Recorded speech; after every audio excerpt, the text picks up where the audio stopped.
You know, it's really funny. Jimmy Kimmel had on Brett Ratner the other night. Brett Ratner is the film director who recently directed Eddie Murphy and Ben Stiller. And he told this story, and you know, about Michael Jackson. He kind of said to Jimmy, a lot of people didn't know Michael Jackson, of course, and I saw that. I was watching that and fascinated by the story. First of all, if you were Brett Ratner after that story, wouldn't you have just said, you know what, Michael, you're a despicable human being. I never want to fucking be around you. What you just did is disgusting. Right, just throwing balloons at homeless people. Yeah. Water balloons. It was really weird. Brett Ratner said he said, I was very close to Michael. Yeah, I'll play it for you if you want. And I don't know, this is just, there's nothing funny about this, that Michael Jackson was an elitist motherfucker. And for fun, he filled up a bunch of balloons. Well, here, I'll play it. Yeah, Right. yeah. Listen to this. I don't know. I don't get this. And what's wrong with Brett Ratner that he doesn't know that this is really uncomfortable? He must be an elitist motherfucker, too. Yeah.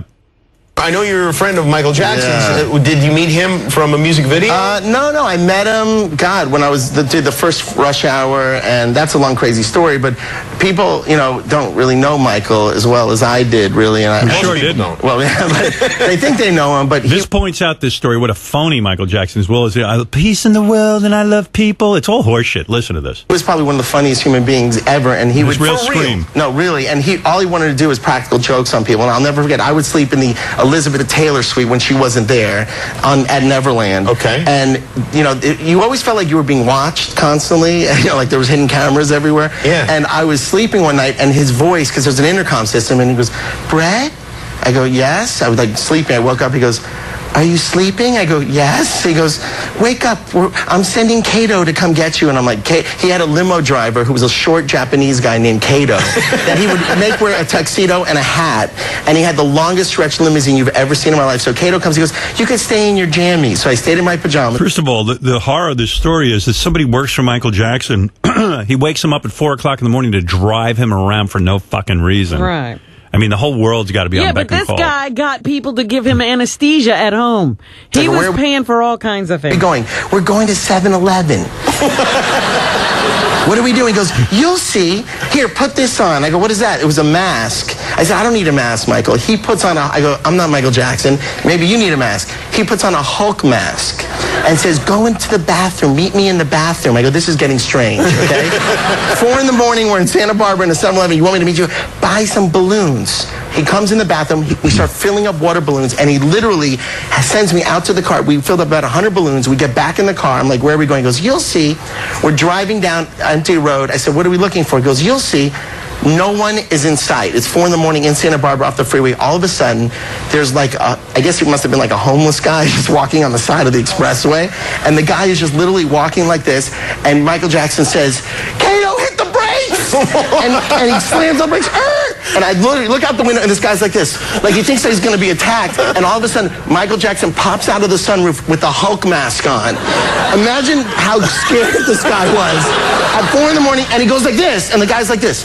He doesn't know which way to go, and he can't see. It's only a water balloon, and he whips the water balloon at him, and the guy just starts running in the other direction. Goes, Kato, throw it in reverse! And literally, I'm like freaking out. I'm like, and we catch up to the guy, and the guy just stops, and he just hits him with the water balloon, and he goes, Kato, go! And we run off. And I'm like, great. Do you think the police are not going to know Michael Jackson with a Hulk mask and a stretch limousine is throwing? And we laughed the whole night. First of all, I'll tell you why it's disturbing on 30 different levels. I mean, number one, most disturbing is that Brett Ratner has no clue that this is despicable behavior. Number two, Michael Jackson with his he liked performing practical jokes. He didn't like having them. But he didn't do it to Quincy Jones. No. Number three, most of you know that homeless people are mostly mentally ill people who don't have anything in life. Some of them are veterans. There's nothing in this story that makes me laugh or makes me feel comfortable. And then to terrorize some poor homeless guy who's probably mentally ill, maybe a veteran, and throw water on him on a night, and make him wet and scare the shit out of him. And the fourth most disturbing thing is that Michael Jackson was the biggest fucking pussy on the planet. Why don't you get out of the car and get away from Kato and Brett Ratner and throw a fucking water balloon at me? Because I'll take your fucking wig rip it out of your fucking head and bust you in what's ever left of your fucking nose. You cunt. Michael Jackson, fuck off. Or you don't feel so bad that he couldn't sleep to the point that he needed anesthesia. Little freak. He was a miserable man. And you know what? I'll say it to this day. Little kids should not be sleeping over your house. I don't give a fuck that you didn't have a childhood. No one had a childhood. If you had my childhood, you would shit your pants.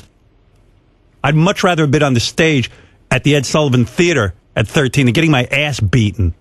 Well, he was getting his ass beaten, too. That's why he performed so well. Yeah, well. After this, we can egg some houses because fuck the poor people. We're worried about people. Mr. Charity. Take a homeless guy and do that to him. Why didn't they light him on fire? That's funny. Yeah, well, Brett Ratner wasn't on that trip. We don't know if it happened. Yeah, who knows what he did to homeless people. Hurry, Kato. And the poor guy who's got to back up and drive forward. I wish that car would have broken down so that homeless guy could have fucking beaten the piss out of Michael Jackson, which is what he needed. Another good beating. Maybe Joe Jackson knew what he was doing. He saw what a fucking mental case Michael Jackson is. Trying to beat it out of him. I'm going to beat you in advance. Holy mackerel. I mean, I hear this story, I want to throw up. I don't know on what planet. And what's wrong with Brett Ratner that he doesn't know that this... He's like, well, this was the great... We laughed and laughed. What a great guy. I had one of the most fun nights. You can wear your pajamas. He was so much fun. Yeah. If he fucking woke me up at 4 a.m. and told me we're going to go throw water balloons at homeless people, I would have just beaten the shit out of him. Said, come here, you know what you need? Would you have been at the house in the first place? I would have just said, you know what? Why don't you come out of the fucking closet and fuck an adult man in the ass? Because that's what you need to do. And stop all this baby shit. You motherfucker. And let's call all Japanese guys Kato. Poor fucking Kato. When's his off time? 4 o'clock in the morning, he's got to drive Michael Jackson. Yeah, this guy's on 24 hours a day. Back it up, Kato. That might be the most disturbing thing I've ever heard.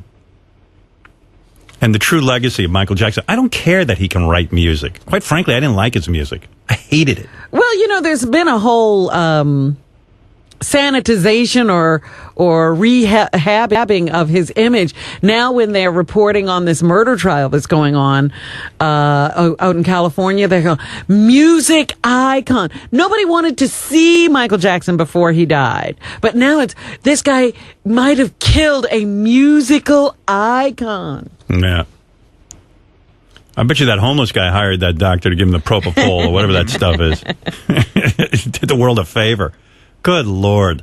I mean, that's just despicable behavior. To be handed so much in life, monetarily and talent and, blessings.